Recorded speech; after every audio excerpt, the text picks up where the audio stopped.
से पुण्यतिथयरे ससव सिद्धे विशुद्ध स्वभावे समणे अणाण दंसण चरित तब वीरिया रे ते ते सवे समगम पत्तेगमेव पत्तेगम वंदामि अवटन्ते अर्हन्ते मानुषे खेते किच्चा अर्हन्ताणं सिद्धाणं तः नमो गणहराणं अज्झावैवगाणं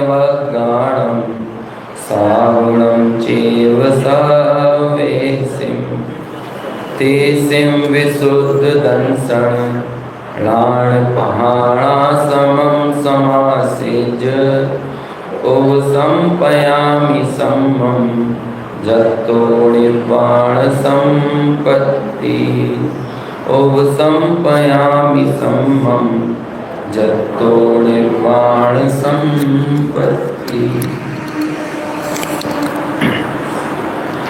प्रवचन सार ग्रंथाधिराज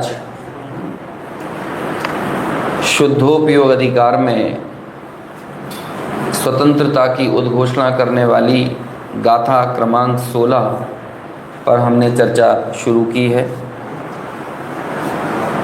चूँकि अनादिकालीन इस जीव की वृत्ति पर द्रव्य के कर्ता भोक्तापने की इस तरह से बनी हुई है और निमित्तों के बीच में ही हमारा गुजारा हो रहा है और निमित्त ही हमारे एकमात्र सहारा बने हुए हैं, तो निमित्तों से निरपेक्ष उपादान ना तो दिखाई देता है और ना ही स्वीकृत होता है। और सबसे महत्वपूर्ण बात यह है कि हमारे हृदय में पसरा हुआ जो महाभयंकर अहंकार है, उस अहंकार को हवा भी तब मिलती है जब हम निमित्तों का उल्लेख करते हैं। देखिए, वस्तुतः इस जगत में होने वाला जो परिणमन है उसमें अधिकांश परिणमन वो होता है जो हम नहीं चाह रहे होते हैं और बहुत थोड़ा ही परिणमन ऐसा होता है जो हमारे अनुकूल होता है। अब कमाल की बात ये है, चाहे तो प्रतिकूल परिणमन में हमें हमारे क्षोभ को प्रदर्शित करना हो तब भी हमें वहाँ पर निमित्त ही याद आते हैं। उदाहरण के तौर पर यदि हम स्वाध्याय में नहीं आ पा रहे, यदि हम तत्व विचार तत्व निर्णय नहीं कर पा रहे, जिनवाणी आगम के इन बातों को नहीं समझ पा रहे, तो हमें सबसे पहले क्या याद आता है? योग्यता का विचार तो हम करेंगे भी ना तो बहुत क्षुब्ध मन से करेंगे, लेकिन प्रारंभिक तौर पर ये सारा ठीक रहा निमित्तों पर फोड़ेंगे।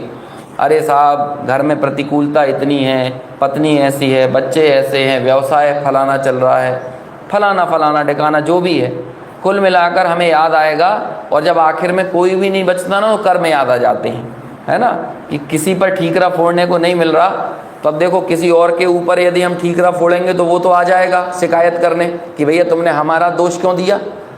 जैसे पत्नी का नाम लो, बच्चों का नाम लो, तो पत्नी और बच्चे तो बदला लेने आ जाएंगे, लेकिन कर्म थोड़ी आपसे कहीं पैरवी करने के लिए आएंगे, वो तो साइलेंटली आपको निपटाने का काम करते रहेंगे।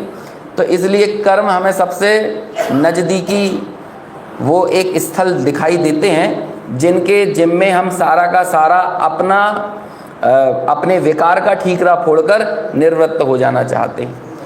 अब बात यदि की जाए अनुकूल परिणमन की, तो वहाँ पर हमें क्रेडिट लेने का एक राग चढ़ा रहता है कि मैंने बच्चे पाले, मैंने दुकान चलाई, मैंने आप सब लोगों को समझाया, है ना, हमने ये इतनी अच्छी व्यवस्थाएं की जिस व्यवस्था में आप सब लोग यहाँ आते हैं, सुनते हैं, खाते हैं, पीते हैं। तो अब ये सब अपन क्या ऐसे ही छोड़ देंगे योग्यता के भरोसे? अब बड़ी मुश्किल से तो एक आध परिणमन हमारे अनुकूल होता है और वो भी क्रेडिट लेने का मौका छोड़ दें। तो इसलिए अनुकूल परिणमन हो अथवा प्रतिकूल परिणमन हो, दोनों में ही हमारी दृष्टि निमित्त पर जाती है। अब निमित्त से हम इतने रचे पचे हैं, इतना, और वो दिखता भी है क्योंकि बगल में से गुजर रहा था ना जब कार्य हो रहा था, तो है ना। और निमित्त की परिभाषा भी यही है। क्या परिभाषा है? जब कार्य स्वयं कार्य रूप परिणमे, जब वस्तु स्वयं कार्य रूप परिणमे और उसके परिणमन पर अनुकूल होने का आरोप जिस पर आए। अब बेचारे पे आरोप आया है, आपकी आज तक हिम्मत नहीं पड़ी कि उसको दोषी साबित कर सको, और वो इतना निर्दोष हमेशा बना रहता है कि मैं तो बस बगल से गुजर रहा था। और दोपहर में हमने जाते जाते जो एक बात आखिर में कही थी कि भाई दुनिया में ये महा अज्ञान यदि कुछ है, सबसे बड़ा एरर यदि कोई हमारी बुद्धि का है तो वो क्या है? सह संबंध को अंतर संबंध मानना। समझ में आया क्या कहा? सह संबंध को अंतर संबंध मानना। अब सोचो, लोक में कोई भी छोटे से छोटा एग्जाम आपको देना हो, वहां पर भी ये एरर नहीं कर सकते आप लॉजिक की दुनिया में। यदि चपरासी भी बनना हो तो ये लॉजिक ठीक होना चाहिए। भृत्य के एग्जाम होते हैं ना, पटवारी बनना हो तो ये दृष्टि आपकी सही होना चाहिए। सह संबंध को अंतर संबंध नहीं मान लेना। और हम यहाँ पर भगवान बनने के लिए निकले हैं, और हमारी ये जो सबसे बड़ा एरर है ये दूर नहीं हो रहा कि हम सह संबंध को अंतर संबंध मानते हैं। इसका कहने का अभिप्राय ये है कि सह संबंध मतलब क्या? कि जो जिसके ऊपर भी कार्य के घटने का आरोप आ रहा है। अब कार्य जब घटित हो रहा है तो आरोप हमेशा किसी अन्य द्रव्य पर ही आएगा। समझ में आता है ना? और प्रायः सबसे ज्यादा यदि किसी पर आरोप आता है तो पुद्गल के ऊपर आता है, क्योंकि वो एक तरह से प्रेरक निमित्त का काम करता है। बाकी चार द्रव्य तो उदासीन पड़े रहते हैं। वो कभी अपना श्रेय लेने के लिए आते भी नहीं है, और जीव को भी कभी इस बात का कोई ऐतराज नहीं होता कि हमारे चलने में, हमारे ठहरने में, हमें अवगाहन देने में और हमारे परिणमन करवाने में कौन निमित्त है? कि वो परद्रव्य यानी धर्म अधर्म आकाश काल है। हमारी सबसे बड़ी समस्या यदि कोई है तो वो कौन सा द्रव्य है? पुद्गल द्रव्य है। तो वो पुद्गल के परिणमन में हम अपना श्रेय लेने का जरा सा भी मौका चूकते नहीं है। और वो पुद्गल का परिणमन, पुद्गल के घटते हुए परिणमन में हम सिर्फ वहां पर मौजूद थे ज्ञातापने से, और बस ज्ञातापने से मौजूद थे, इसके अलावा हमने कुछ नहीं किया। लेकिन ये मात्र ज्ञातापना स्वीकार नहीं करना चाहता, बल्कि साथ में ये भी कहता है हमने अकेला जाना ही नहीं है बल्कि हमने किया भी है।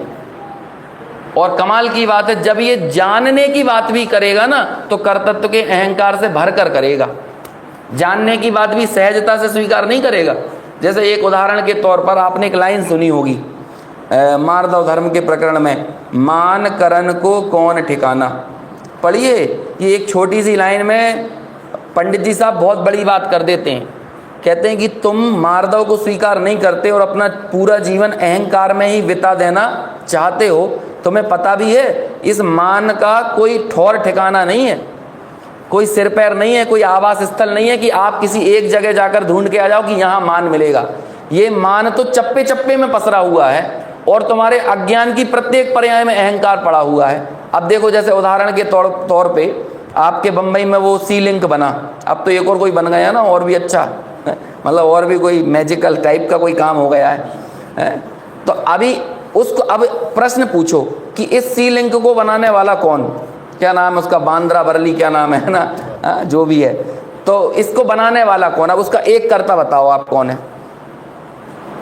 ये जो दुनिया के जो धर्म दर्शन ईश्वर को कर्ता मानते हैं ना, उनसे भी पूछो कि तुम कहते हो ईश्वर की मर्जी के बगैर कोई पत्ता नहीं हिलता, या चप्पे चप्पे का निर्माण ईश्वर ने किया है। लेकिन वो भी मालूम, जब उससे पूछो अच्छा ईश्वर ने किया, ये मकान किसने बनाया, तो कहे ये तो मैंने बनाया है। और तो ये बगल वाला, कह ले ये बगल वाला पड़ोसी ने, उसके बगल वाला कह ले वो भी इसने, और ये सड़क किसने बनाई, ये सरकार ने बनाई, ये स्कूल किसने बनाए, ये फलानी गवर्नमेंट ने बनाए, ये महापौर ने बनाया, ये नगर निगम ने बनाया। तो उससे पूछो तुम ये सारे लोगों के नाम ले रहे हो, ईश्वर का नाम क्यों नहीं लेते हो कि ईश्वर ने बनाया है? तो किसे ईश्वर ने बनाया? मैं ईमानदारी से बताऊं, ईश्वर मतलब क्या? ये जगत में जो भी धर्म और दर्शन ईश्वर को कर्ता मानते हैं, उनके लिए ईश्वर की इज्जत मालूम क्या है? डस्टबिन जितनी। कैसा डस्टबिन? अपनी असफलताओं का कचरा ईश्वर के नाम पे उस डस्टबिन में डाल देना। कि जैसे मैं यदि किसी एग्जाम को पास कर लूं तो किसने किया? हमने किया। और यदि नहीं कर पाए तो ये किसके कारण हुआ? तो ये असफलता का कचरा कहाँ डालोगे आप? वो ईश्वर की संकल्पना में। समझ में आया? अब वो फिर वो ईश्वर की मर्जी थी। समझ में आया?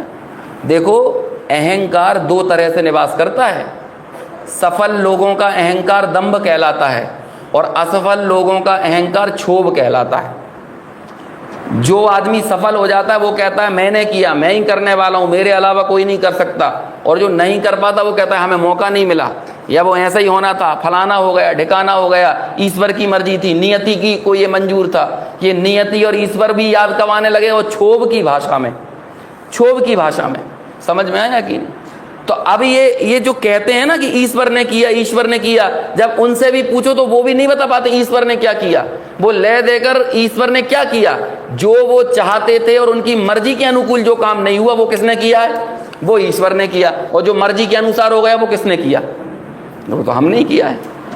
तो अब ये जो मैंने किया वाली मान्यता है ना, इस पे पंडित जी वहां लिखते हैं कि मान करण को कौन ठिकाना। अब आप पूछो कि उनसे ये जो सीलिंग बनाया ये किसने बनाया, तो उस समय की जो केंद्र सरकार होगी वो कहेगी मैंने बनाया, उस समय की जो स्टेट गवर्नमेंट होगी वो कहेगी मैंने बनाया, उस समय का जो बृहद मुंबई नगर पालिका है ना, वो जहाँ पर जिसके जिम्मे होगी वो कहेगा ये मैंने बनाया।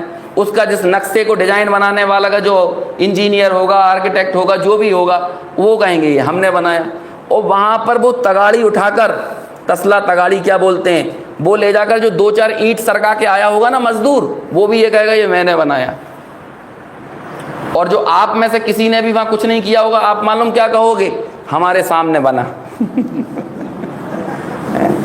अब ले देकर आपको करना क्या है, आपको जानन पने को भी इस लहजे में कहना है कि मैं इसका करता हूं, मैं इसका करता हूं। जैन दर्शन में, जैन शासन की गहराइयों में ये बात तो बहुत स्थूल है कि मैं परद्रव्य का करता हूं, बल्कि जैन दर्शन की सूक्ष्मता में जब आप प्रवेश करोगे तो वहां पर तो ये कहा जाएगा कि परद्रव्य के करने की बात तो बहुत दूर की है, आपके ज्ञान में कौन सा ज्ञेय आएगा इसे लाने में भी आप समर्थ नहीं हो।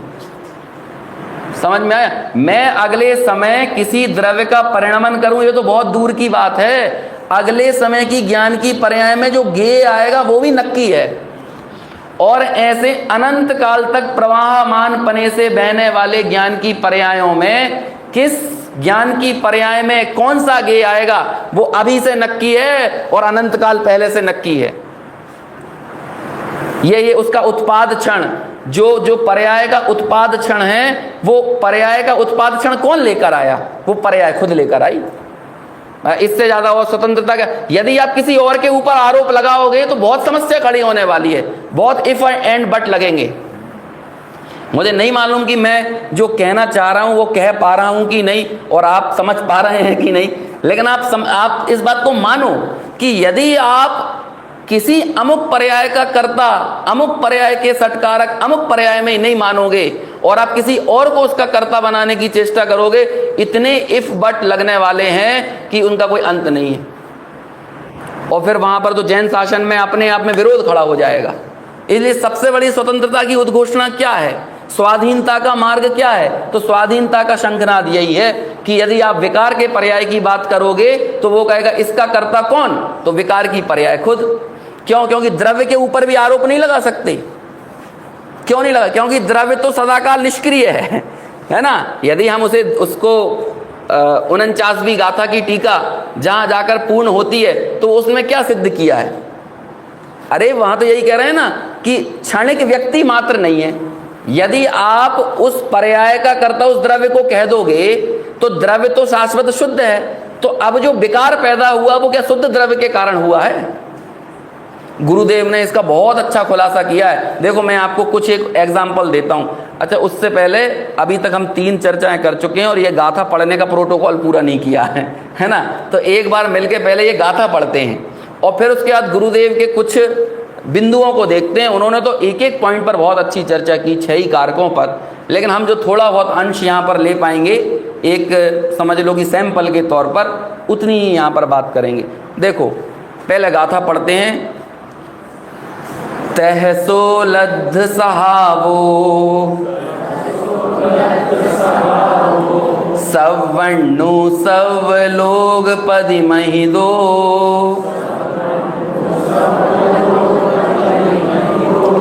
भूदो स्वयमेवादा हवदि स्वयंभूतिणे दिट्ठो। अनुवाद पढ़िए नीचे। सर्वज्ञ लब्ध स्वभाव नेत्री जगेंद्र।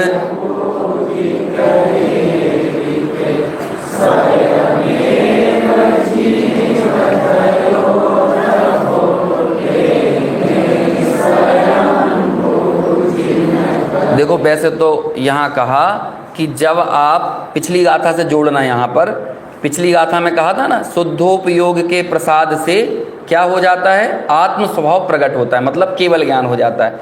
तो केवल ज्ञान होने पर कुछ और भी बहुत सारी चीज़ें होती हैं। उनमें से एक चीज़ ये है कि वो त्रिजगेंद्र, तीनों जगहों में इंद्रों के द्वारा पूजित हो जाता है। तो अब ये भी काम कैसे, और भी सब अतिशय ले लो। अब वो तीर्थंकर के साथ होने वाले 34 प्रकार के क्या कहते हैं, जो 42 प्रकार के देहकृत अतिशय है ना, उसमें समवसरण आदि विभूतियाँ, भामंडल, चमर, छत्र वगैरह सब, ये सब कैसे होते हैं, कहते हैं ये भी सब हो जाता है, आपको इसे करने की जरूरत नहीं पड़ती। लेकिन सबसे महत्वपूर्ण बात जो इस गाथा की सबसे मूल टोन यदि कोई है तो वो क्या है, भूदो संयमेवादा। वो जो कुछ भी हो रहा है 13वें गुण स्थान में आने के बाद, जो कुछ भी हो रहा है वो सब कैसे हो रहा है, संयमेवादा, स्वयमेव। समझ में आया। इसलिए आगे क्या कहते हैं, हवधि स्वयंभूतिणे दिट्ठो। इसलिए उस आत्मा को यहां पर क्या कहा जा रहा है, स्वयंभू। समझ में आया। ये स्वयंभू बनाने वाली गाथा है, बनाने वाली नहीं है, बने बनाए तो हैं, बस वो बताने वाली गाथा है कि हम स्वयंभू ही हैं। इसलिए हमारा मोक्ष मार्ग किसी अन्य के अधीन हो, ये ख्याल भी नहीं लाना, ये दिमाग में विचार ही नहीं लेके आना। तो जो बात अपन दोपहर में कर रहे थे उसका मूल सार यही है कि साथ में वर्तने वाला परिणमन वो अपने अनुसार घट रहा है और जीव का अपना परिणमन वो अपने अनुसार हो रहा है। जीव के परिणमन का कर्ता जीव स्वयं है, और फिर और इससे भी ज्यादा सूक्ष्म बात यह है कि वो परिणमन का कर्ता वो परिणमन स्वयं है। क्योंकि तत्समय की योग्यता को यदि आप संपूर्ण द्रव्य के ऊपर आरोपित करोगे तब भी थोड़ी समस्याएं खड़ी होंगी। वो भी कहा जाता है कि द्रव्य अपने गुण पर्यायों का कर्ता है, लेकिन वास्तव में देखा जाए तो उस पर्याय का कर्ता कौन है, वो पर्याय का कर्ता वो पर्याय है। क्योंकि द्रव्य को तो अल्टीमेटली क्या बताना है, उसे तो निष्क्रिय साबित कर दिया है। तो यदि क्रिया कहीं घट रही है तो उस क्रिया का कर्ता कौन, उस क्रिया का कर्ता वो क्रिया। समझ में आया कि नहीं। पर्याय का कर्ता कौन, वो पर्याय स्वयं है ना। देखो ये यदि ये चीज नहीं चलेगी ना, पर द्रव्य का मैं कुछ करूं, ये वाली समस्या तो सुमेरु पर्वत जैसी है ही, लेकिन पर द्रव्य को मैं अपने अनुसार जानूं, मैं जान सकता हूं, ये समस्या भी सुमेरु से कम नहीं है। और ये सम्यक दर्शन में वैसे ही बाधक है, पर्वत के समान। यदि आपको पर द्रव्य को जानने का विकल्प भी पड़ा हुआ है और विकार को बदलने का, हेर फेर करने का विकल्प पड़ा हुआ है, तो ये ज्ञातृत्व के साथ छेड़छाड़ करने की कोशिशें हैं। ज्ञातापने के साथ सामायिक में क्या होता है, आप जरा विचार तो करो। अप्पा अप्पम्मी रहो का मतलब क्या होता है, मूलभूत केंद्र बिंदु पर हम ध्यान केंद्रित करें। आत्मा हो, आत्मा में रहो। अब कैसे आत्मा आत्मा में रहेगा, मुझे बताओ आप। क्या आत्मा को आत्मा में रहने के लिए क्या करना पड़ेगा, ये बताइए, कैसे रहें। अरे आत्मा आत्मा से बाहर चला जाता है क्या। अरे इसका मतलब ये है कि अब ये वाली छोटी छोटी पंक्तियां हैं जो ज्ञानियों के द्वारा इशारा की गई हैं, और वही हमारे छोटे दादा आखिरी में जाते जाते कह गए, जानो नहीं जानना होने दो तुम सहज। छोटे दादा का समाधि मरण का सुर ये था।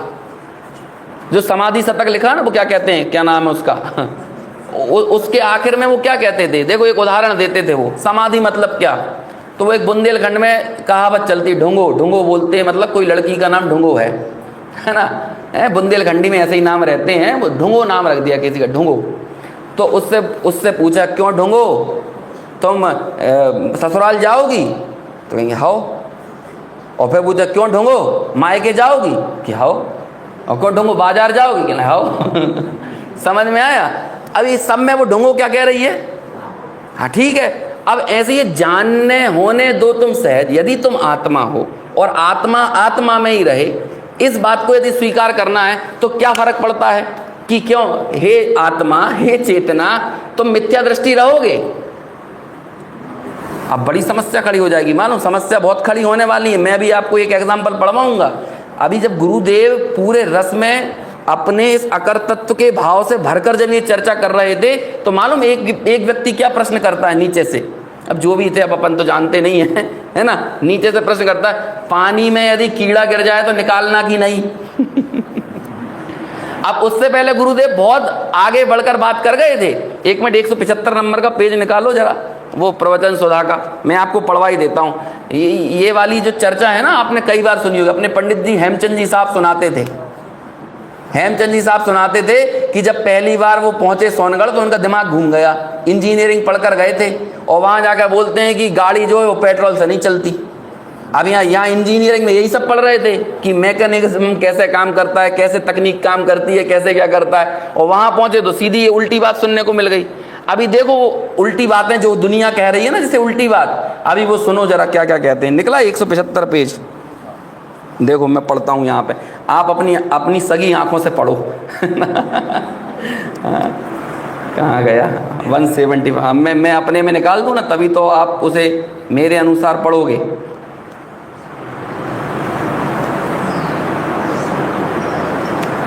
हाँ ये देखो, सेकंड पैराग्राफ, छठा बोल लिखा हुआ है ना, उसके बाद देखो, केवल ज्ञान की पर्याय का आधार केवल ज्ञान है।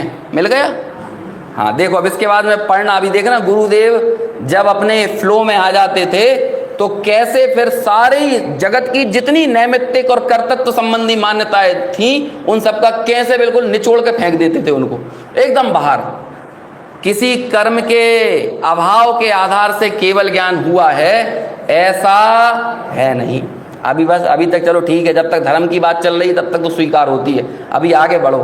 आहा हा, दूसरी रीति से कहें तो देखिए, यह पुस्तक है ना, उसकी पर्याय है वह इस ठवणी के आधार से रही। ठवणी क्या होता है आप जानते हो? अच्छा ये, हाँ है ना, इसके आधार से नहीं है, ये अपने आधार से रखी हुई है। और देखो आगे, यह चश्मा है ना, यह चश्मा वह नाक के आधार से नहीं रहा। ये सिर्फ अधिकरण कारक को बता रहे हैं, छठवां अधिकरण कारक। इसी तरह की चर्चा उन्होंने संप्रदान में, अपादान में, कर्म में, करण में, इन सब में कर चुके ऊपर। अब वो तो थोड़ा सा सैंपल आप देख लो बस एक। आगे देखो, यह पैर जो नीचे रखता है ना, वह जमीन के आधार से रहा नहीं। अब बोलो कोई पहली बार आए तो क्या कहेगा? यहाँ पागलों की सभा लगी हुई है, ऐसा अरे बहुत बड़ी दुनिया। इसलिए मैंने सुबह आपसे बोला था कि भाई ये हमारे आचार्य अंधों के नगर में रोशनी का व्यापार कर रहे हैं। अब कितना मुश्किल काम है, ऐसे व्यापार में एक जरा सा प्रोडक्ट भी सेल कैसे किया जा सकता है? डिमांड ही नहीं है उसकी, इसकी डिमांड होगी, इन सब चर्चाओं की डिमांड होगी। अरे आपको अगली साल भीड़ लगवाना हो ना यहाँ पे, यदि आपको चिंता हो रही हो, बड़े हम सब लोग कहते हैं अब लोग बाग कम आते हैं, लोगों की रुचि नहीं रही, रुचि तो है लेकिन इसकी रुचि नहीं रही। यदि अगली साल जयंती पे करवाना है ना भीड़, तो आप एक बढ़िया जलसा रखो यहाँ पर, है ना, खूब बढ़िया जुलूस निकालो, फिर अच्छा बड़ा नाटक रखो, फिर अच्छी टेलीफिल्म चलाओ एक, है ना, फिर उसके बाद 2-4 थोड़ा चमत्कारिक घटनाओं को यहाँ पर आरोपित कर दो कि यदि यहाँ पर आओगे तो यहाँ पर हम विशेष प्रकार का एक धागा आप सबको बांटेंगे, वो धागे से आप सबका जीवन बदल जाएगा। तो ऐसे ही आप जरा मार्केटिंग करो, आप देखना आपको यहाँ पर नंबर लगाना पड़ेगा, और फीस रखोगे ना 6-6 हज़ार 10-10 हज़ार रुपये 3 दिन की, तो भी आदमी हाउसफुल हो जाएगा।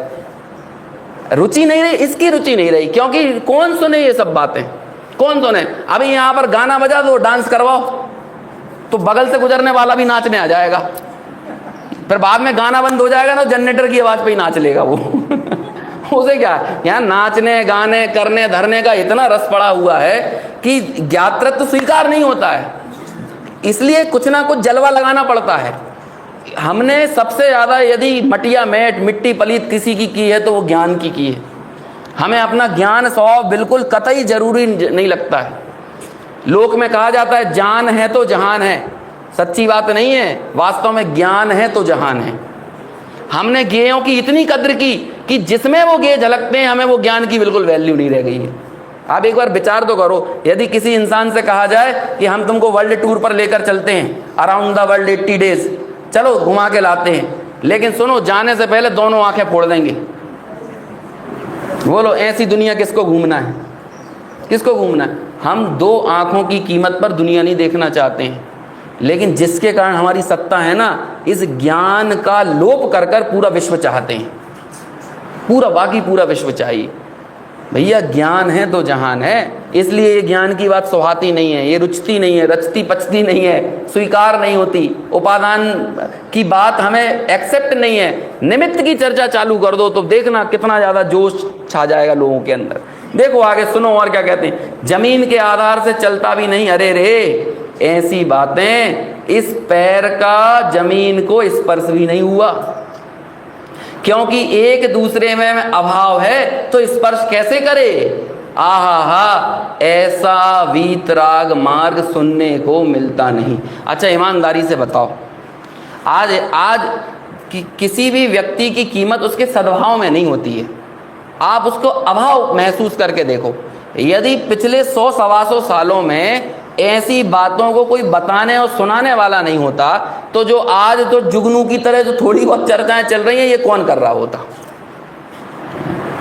ये एक बार अभाव हम कर ही नहीं पाते ये बातें, क्योंकि हम तो हैबिचुअल ही नहीं होते इन चीज़ों के। आज हम जो थोड़ी बहुत बातें कर भी रहे हैं तो किस लिए कर पा रहे हैं कि कोई कह गया और उनका प्रभाव और पुण्य इतना था कि उनको सुन लिया, नहीं तो वैसा प्रभाव और पुण्य नहीं होगा। यदि आप कह भी रहे होंगे कुछ लोग कहने वाले, बोलने वाले, बताने वाले, लेकिन उनका इतना व्यापक प्रभाव और पुण्य भी तो नहीं होगा कि उनकी स्वीकार्यता हो जाए।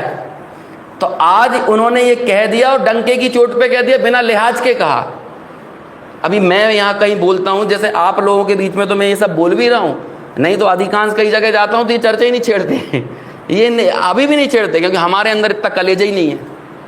लेकिन गुरुदेव ने प्रायः वहां पर जिन लोगों के बीच में ये बात कही शुरुआती चरण में, वहां तो कोई दिगंबर ग्रंथों को सुनने पढ़ने वाला नहीं था, आचार्य कुंद के इन शास्त्रों को किसी ने खोला नहीं था, लेकिन उनके सामने इस बात का उद्घाटन कर देना, ये पहले कलेजे की बात है, और फिर वो बात लोगों को पच जाना, स्वीकार हो जाना, ये उनके पुण्य की बात है।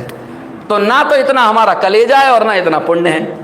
और आज हम भी जो कह पाते हैं तो पीछे गुरुदेव को खड़ा करके कहते हैं, नहीं तो हम तो कह ही नहीं पाए। समझ में आया कि नहीं? इसलिए आप विचार करो कि यदि एक व्यक्ति को उस जगह से हटा दिया जाए तो पूरी वर्तमान की धारा बदल जाएगी। वो धारा ही नहीं रहेगी जिस धारा में हम ये सारी चर्चाएं कर रहे हैं। देखो आगे, ऐसा वीतराग का मार्ग सुनने को मिलता नहीं, उसे कब सत्य स्वीकार हो। ऐसे ही जिस संप्रदाय में पड़े हो उसकी मान्यता में रहकर चले जाते हैं। जिसकी जो संप्रदाय आया, जिस संप्रदाय की जो परिपाटी, जो परंपराएं हैं, उसमें रहकर चले जाते हैं। सब समाप्त हो जाएगा, जीवन पूर्ण करके चला जाएगा। और ये वाली लाइन मैं तो बहुत फ्लैट बोल दे रहा हूँ, लेकिन गुरुदेव बड़े ही भावुकता के साथ बोलते हैं, जीवन चला जाएगा, मर जाएगा, प्राण चले जाएंगे। सत्य समझने का एक अवसर मिला था, लेकिन वो अवसर भी चला जाएगा। इस पुस्तक का अंदर का परमाणु है वह, यह नीचे के परमाणु के आधार से रहा नहीं। उस परमाणु की पर्याय का आधार परमाणु की पर्याय है, वास्तव में तो उसका द्रव्य गुण का भी आधार नहीं। अब लो, ये वाली बात है। किसका आधार नहीं? पर्याय में किसका आधार नहीं? पर द्रव्य का छोड़ दो, उसके द्रव्य गुण का भी आधार नहीं। अब ये वाली बात बोलो कौन बताए? जब तक ऐसी सब देखो, इसलिए कह रहे हैं उपयोग को खाली करना पड़ेगा। मैंने बोला था कल या परसों जब भी बात निकली थी, भैया गायक बड़ा नखरीला है ना, वो जरा से भी माइनर से भी कर्तृत्व के विकल्प को एक्सेप्ट नहीं करेगा। यदि वो पर्याय में पसरेगा तो पूरा का पूरा कब्जा चाहिए उसे। मतलब वो कर्तृत्व से शून्य होगी तो उस कर्तृत्व में स्वयं ज्ञातृत्व का उदय होगा, और इतनी निर्विकल्पता होना चाहिए। और ये निर्विकल्पता ऐसी स्वाधीनता की स्वीकृति के बगैर संभव नहीं है। इसलिए ये बताना पड़ता है कि पर्याय के सटकारक जुदा हैं, पर्याय के सटकारक उसके अपने हैं। पर्याय के सटकारक न पूर्व की पर्याय के, न आगामी पर्याय के, और परद्रव्य के तो नहीं, और द्रव्य गुण के भी नहीं। क्या कहें हमें, अभी अब जितना कह पाते हैं उतना ही कहेंगे, बाकी तो ये समझने जैसी बात है। देखो, टोपी को मस्तक का आधार है या नहीं है? मतलब फ्लो में बह गए गुरुदेव, मतलब इस अकर तत्व के फ्लो में ऐसे बहे कि बस सब देख रहा है सामने उन्हें, और वो कह रहे हैं ये इसके कारण नहीं है। अब कोई पहली बार ये सब सुन ले तो नहीं कहेगा ये क्या पता नहीं क्या बात चल रही है। एक बार ऐसा हुआ, हम सुनते हैं चुटकुला कि एक बार ग्वालियर में एक पागल खाना है, तो वहाँ पर नेहरू जी आए, प्रधानमंत्री थे, जब देखने के लिए कि सब व्यवस्थाएं बढ़िया चल रही हैं कि नहीं। तो सब पागलों ने पूछा साहब आप कौन? तो कहते हैं हम प्रधानमंत्री। तो कहते हैं भैया एक और भर्ती हो गई है। अभी क्या करें वो, अभी यही है कि नहीं? अभी पागलों के यहाँ पागलों की तरह बर्ताव करोगे तब तो सही रहेगा, और वैसा बर्ताव नहीं करोगे तो क्या हो जाएगा? लोग तो यही कहेंगे। देखो, एक ऐसा कथानक आता है कि एक राजा को एक किसी व्यक्ति ने चेता दिया, सूचना दी कि भाई तुम्हारे नगर में जितना भी पानी है ना वो अगले 1 महीने बाद पूरा मदिरा में कन्वर्ट हो जाने वाला है। तो अब समझ लो, इस नगर को छोड़ दो या फिर पानी की व्यवस्था कर लो तुम, नहीं तो यहाँ का पूरा पानी मदिरा में बदल जाएगा। अब राजा ने क्या किया, भैया इतना सारा साम्राज्य कैसे समेटें, कहाँ आगे जाएं? तो उसने 1 महीने में खूब पानी का स्टोरेज कर लिया, अपने यहाँ रख लिया। इससे पहले कि वो जो नेचुरल रिसोर्सेज हैं वहाँ का पानी मदिरा में बदले, उससे पहले खुद रख लो। 2-4 महीने की व्यवस्था कर लो तो 2-4 महीने सोचने का टाइम तो मिलेगा कि आगे क्या करना है। अब उसने रख तो लिया अपने यहाँ अच्छा पानी, लेकिन 1 महीने बाद जब पूरे नगर का पानी मदिरा में कन्वर्ट हो गया और सारे के सारे लोग अब वही पानी पीने लगे, तो सब नशे में झूमने लगे। राजा ने कहा भैया ये मत पियो, पानी मत पियो, मेरे पास पानी का स्टोरेज है, तुम वहाँ से पानी की आपूर्ति करो, वो पानी पियो थोड़ा, नहीं तो तुम सब लोग पागल हो गए हो, नशे में झूम रहे हो। अब भैया वो पागलों को तो मज़ा आ रहा था ना उस नशे में, उस पानी में उन्हें तो मज़ा आ रहा था। तो वे सबके सब जब नशे में झूम रहे हैं तो उन सब नशेड़ियों को कौन पागल लग रहा है? उनके लिए तो राजा पागल हो गया है, राजा ही तो पागल है। तो अब ये वो क्या बोले, अरे यार ये राजा बहुत मच करने लगा है, एक काम करो इसको ही निपटाओ। बहुत ये इसका दिमाग खिसक गया है और ये हमें भी अपनी मर्जी से जिंदगी नहीं करने, कुछ नहीं करने दे रहा। अब आप मुझे बताओ उस राजा के पास क्या चारा है? 2 ही चारे हैं, या तो वो भी वही पानी पी ले या फिर उस नगर को छोड़ के चला जाए। इसीलिए मुनिराज जंगलों में चले जाते हैं। समझ में आया कि नहीं? क्योंकि काजल की कोठरी में कितनो ही चतुर नार जाए, एक दाग लगे है तो लागे ही लागे है ना। ऐसा ही है ये संसारियों का चक्कर। ये क्योंकि हमारे मुनिराजों को वो शेर चीतों से खतरा नहीं लगता है, लेकिन ये मनुष्यों से लगता है। क्योंकि शेर चीता यदि खाएंगे तो शरीर खाएंगे, लेकिन ये मनुष्य खाएगा तो उपयोग खा लेगा, है? उपयोग को ही बदल देगा, उपयोग को मैला करेगा। अब ऐसे समय में आप ये बताओ, ये वो तो छोड़ गए लिखकर, उन्हें कोई करुणा आई कि भाई ये भगवान की वाणी रह जाना चाहिए। तो वो गुरुदेव कहते थे कि केवली भगवान के आड़तिया होकर उन्होंने ये हमारे बीच में रख गए, ताकि कोई भला पुरुष होगा। अरे हमें तो ये लगता है कि 2000 साल पहले यदि आचार्य कुंद ने वो लिखा था ना ग्रंथ, वो लिखा था तो वहाँ तमिलनाडु में पोन्नूर में, लेकिन यदि लिखा गया होगा तो वो खंबात की खाड़ी वाले व्यक्ति के लिए है, वो सोनगढ़ में जाने के लिए, वो वहां से इतनी बड़ी समयसार की क्रांति आने के लिए। समझ में आएगी? ये तो कहाँ है? अब वो कितने कितने सालों के बाद, वर्षों के बाद किसी की काल लब्धि पकती है तो उसको ये बात समझ में आती है। नहीं तो बताओ, आज ये समयसार इतना जीवंत हुआ है, मोक्ष मार्ग प्रकाशक इतना जीवंत हुआ है, कौन पढ़ने सुनने वाला था मोक्ष मार्ग प्रकाशक को? क्या इतना प्रचलन में हो सकता था? आज हम 30 40 कार्यक्रम कर रहे हैं, सालों वर्षों में, एक वर्ष में 40 कार्यक्रम हो रहे हैं, और हर जगह मोक्ष मार्ग प्रकाशक समय सार इनकी चर्चाएं चल रही हैं। किसके प्रताप से चल रही है? अब उस धारा से उस एक व्यक्ति को अलग करके देखो आप, तो ये सारी की सारी धारा टूट जाएगी, ये सारी चीजें खत्म हो जाएंगी। इसलिए उसका इतना महत्व है। अब ऐसी बातें हैं, देखो आगे, वह टोपी मस्तक के आधार से नहीं रही, ऐसा कहते हैं। ऐसा मार्ग है बापू बहुत सूक्ष्म भाई, यह टोपी तो बहुत परमाणुओं का पिंड है। उस टोपी के एक एक परमाणु की पर्याय स्वयं के आधार से वहां रही है, मस्तक के आधार से नहीं। अरे एक पूरी टोपी तो छोड़ दो, उस टोपी के रहने वाले अनंत परमाणु, वो सब अपने अपने अपने अपने आधार से रह रहे हैं, और एक परमाणु का दूसरे परमाणु में अन्य उन्य अभाव है। अब बताओ हम क्या करने वाले हैं? मुनि राजों को एक जगह एक पॉइंट पर कर्तृत्व पैदा हो सकता है, एक पॉइंट पर। मालूम वो कौन सा पॉइंट है? समझने समझाने का। घर गृहस्थी तो है नहीं, दुकानदारी तो है नहीं, मकान वगैरह तो है नहीं, ये हम बनखंड आदि में रहने वाले मुनि राजों की बात कर रहे हैं, है ना, है कि सब इन सारे जंजालों से जो दूर हैं। लेकिन एक समझने समझाने का व्यापार उनका होता है। लेकिन उस व्यापार के लिए भी वो मालूम क्या कहते हैं कि मैं समझाता हूँ और मैं किसी से समझता हूँ, इस तरह की चेष्टा उन्मत्तवत चेष्टा है। समाधि तंत्र 27वें नंबर का श्लोक है।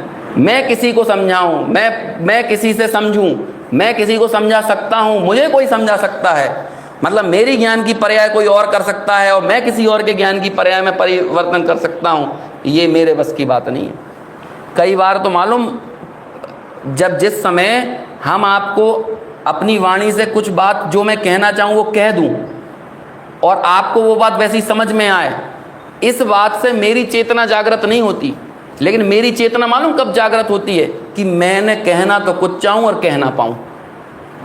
तब मुझे ये पता लगता है कि देखो, कहने योग्य और वाणी से निकलने योग्य वही निकलेगा जो निकलने योग्य था।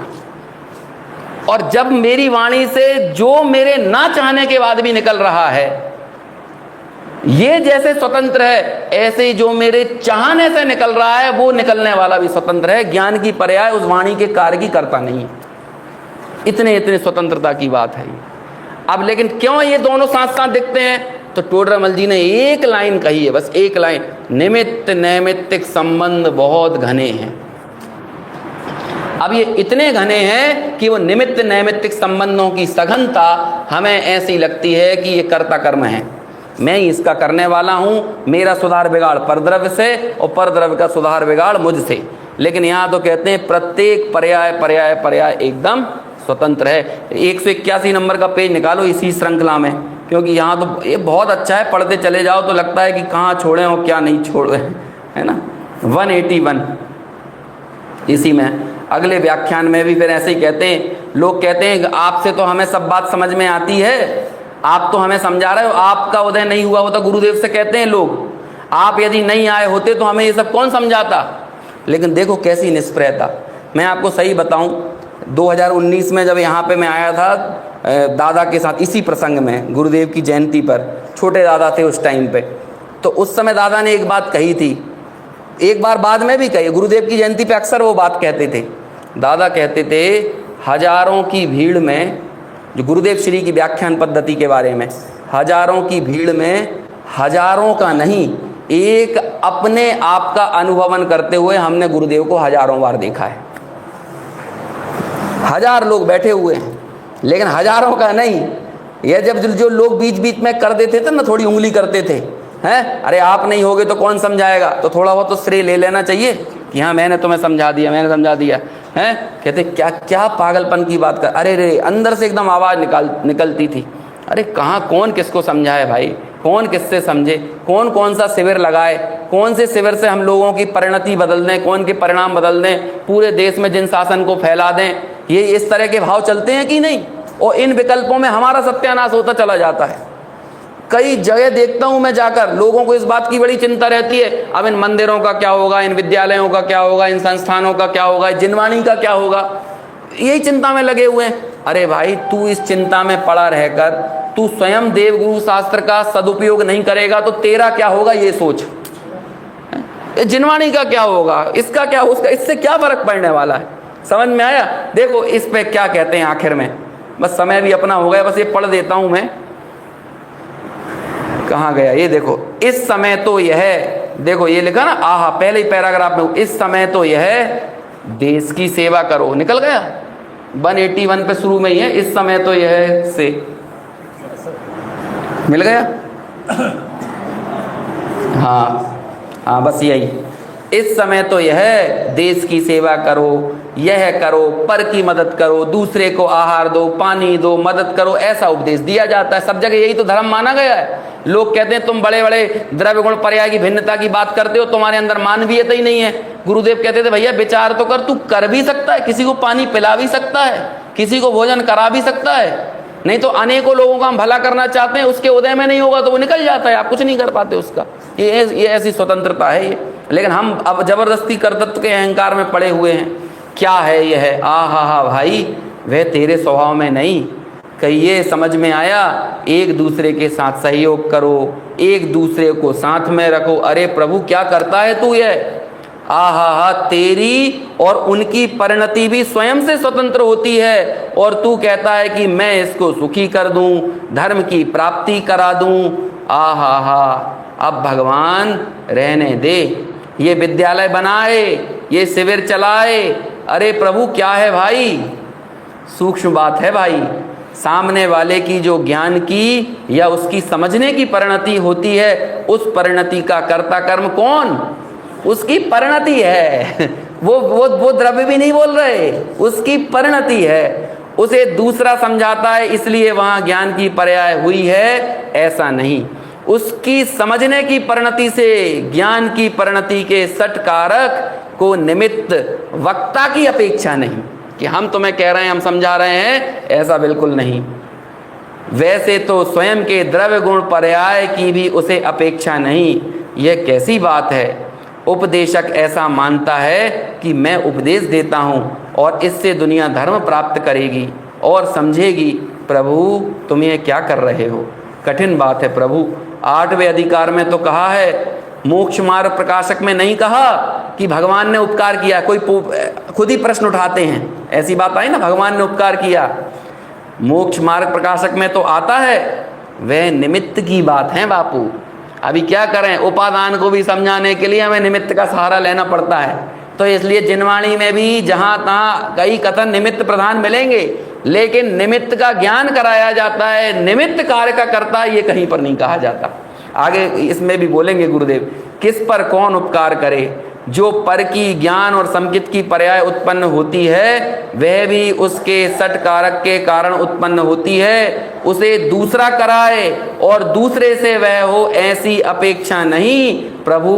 अरे भाई, ऐसा मार्ग है और बहुत अच्छा है। आगे आगे आप यदि देखेंगे तो बहुत अद्भुत पूरा वर्णन है और 4.5 प्रवचन है गुरुदेव के 16वीं गाथा के ऊपर। अब आप सोचो उन 4-4.5 प्रवचनों में कितना कुछ उन्होंने एक एक पॉइंट का खुलासा किया होगा, और जनता के जो सवाल उठ सकते हैं उनको भी उन्होंने स्वयं उठाया और फिर उनका एक एक करके समाधान किया। अब जैसे निमित्त वाली बात आई तो आगम के बहुत सारे कथन उठाते हैं कि देखो वहाँ ऐसा निमित्त से बात कही, वहाँ निमित्त से बात कही, फिर खुद समाधान करते हैं। निमित्त का ज्ञान कराया, जैसे कहते हैं ना, व्यवहार जानने में आता हुआ प्रयोजनवान है, ठीक ऐसे ही निमित्त का ज्ञान कराया, लेकिन निमित्त से वो कार्य हुआ है ऐसी बात बिल्कुल नहीं है। तो कौन किसका करने वाला है? ऐसी स्वतंत्रता की स्वीकृति का नाम सम्यक दर्शन है। इस स्वतंत्रता की स्वीकृति का नाम शुद्धोपयोग है। आज से अनंतों काल बाद भी यदि हम वन खंडादि में जाकर मुनिपद अंगीकार करके यदि निज स्वभाव साधन द्वारा, बोलते हैं ना, निज स्वभाव साधन द्वारा 4 घातीय कर्मों का अभाव करेंगे ना, तो इसी स्वतंत्रता की स्वीकृति से करेंगे। हमारे जीवन में जब भी शुद्धोपयोग का जन्म होगा, इसी स्वतंत्रता की स्वीकृति से होगा।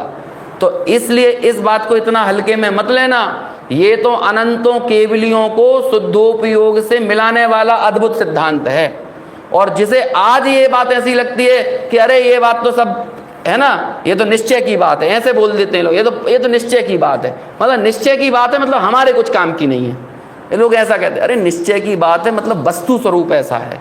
यदि ये पर्याय की स्वतंत्रता का आभासन नहीं होगा, आपके हृदय से ये पर कर्तृत्व की बुद्धि, ये मान्यता जाने वाली नहीं है, और पर कर्तृत्व के अहंकार से बड़ा जहर कोई नहीं है।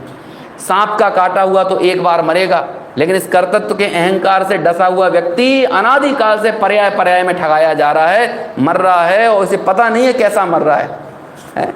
कौन कैसी कैसी दुर्गतियां हो रही हैं इसकी, कैसी कैसी पर्यायें, कई पर्यायें एक के बाद एक ऐसी बर्बाद होते चली जा रही। ऐसी ये महान अद्भुत आचार्य देवों का महान आशीर्वाद है इस स्वतंत्रता की स्वीकृति हमारे जीवन में हो और हम भी शुद्धोपयोग का आलिंगन करें और स्वयमेव ही केवल ज्ञान के सिंहासन पर विराजित हों। इसी भावना के साथ अभी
जो भी सोनगढ़ में जो लाइव ब्रोशर है वह दिखाया जाएगा।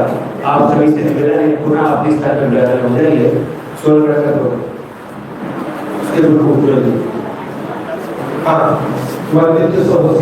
सभी को स्वागत है। 2 मिनट का समय बात केवल 2 मिनट का। वास्तव में कल एक अध्यात्म योग पुरुष गुरुदेव सिंह का जन्म जयंती महोत्सव और वो यहाँ पर संपन्न होने के पश्चात परसों 20 तारीख को सिद्ध क्षेत्र लखपत वहाँ पर पूज्य गुरुदेव सिंह का उपकार दिवस और अक्षर तृतीया ये दोनों मनाए जाएंगे। तो आप सभी को सादर आमंत्रण है। आप सभी वहाँ पर उपस्थित हो रहे हैं। शांति विधान का आयोजन दीपक जी धवल आएंगे तथा स्वाध्याय के रूप में अनिल जी भिंद ये भी रहेंगे तथा गुरुदेव सिंह का स्वाध्याय होगा। उसके पश्चात गुरुदेव सिंह के जो अहोभाव है उपकार तो उसके संबंध में गुणानुवाद होगा। इस प्रकार परसों जो है 20 तारीख की चर्चा रहेगी। वास्तव में गुरुदेव सिंह नहीं होते तो क्या होता? हम सब किसी मंदिर में मन्नत मांगते होते या किसी क्रिया कांड में फंस गए होते, किंतु वास्तव में उस महापुरुष की जो हमारे ऊपर उपकार की भावना है तो उस उपकार की भावना को हम गुणानुवाद के रूप से किस प्रकार अगली पीढ़ी तक पहुंचाएंगे ये हमारे लिए बहुत गौरव की बात है। तो एक ही शब्द बोलता हूँ गुरुदेव सिंह के बारे में क्या कहे। वास्तव में जिन्हें जिसमें जमीन जायदाद झन्नू लगने लगे हैं, जिन्हें जिसमें जमीन जायदाद झन्नू लगने लगे हैं, जन्नत भी जिनके कदमों में आने लगे हैं, जन्नत भी जिनके कदमों में आने लगे हैं। खुद ही को जिन्होंने इतना बुलंद किया, क्या खुद ही को जिन्होंने इतना बुलंद किया जो खुद को खुद खुदा करने लगे। वास्तव में भगवान आत्मा की जो बात हमारे तक पहुंचाई ऐसे परम कृपालु देव गुरुदेव सिंह इनके गुणानुवाद के लिए आप सादर आमंत्रित हैं 20 तारीख को। तो आप सभी इस आमंत्रण को स्वीकारिए। यही मैं बात हूँ और जिसे आना है वह अपने नाम श्री उर्मिल भाई तथा शमशीर भाई इनके पास दे देवे।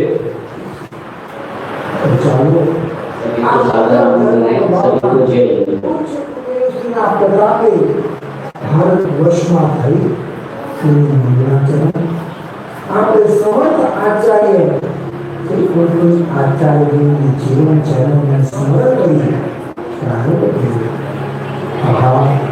પૂર્ણના ગોવાળના ભવમાં એકવાર જ્યારે સમગ્ર વન નવા ફેરવાઈ ગયું હતું ત્યારે મા જન્મની જે જાળમાં હતા તે એક જાળને સુરક્ષિત જોઈ કોમળને આશ્ચર્ય થયું। આ કોઈ ચમત્કારી શાસ્ત્ર લાગે છે। નક્કી આમાં કોઈ અલૌકિક રહસ્ય ગયા છે। બસ ભક્તિ ભાવથી એ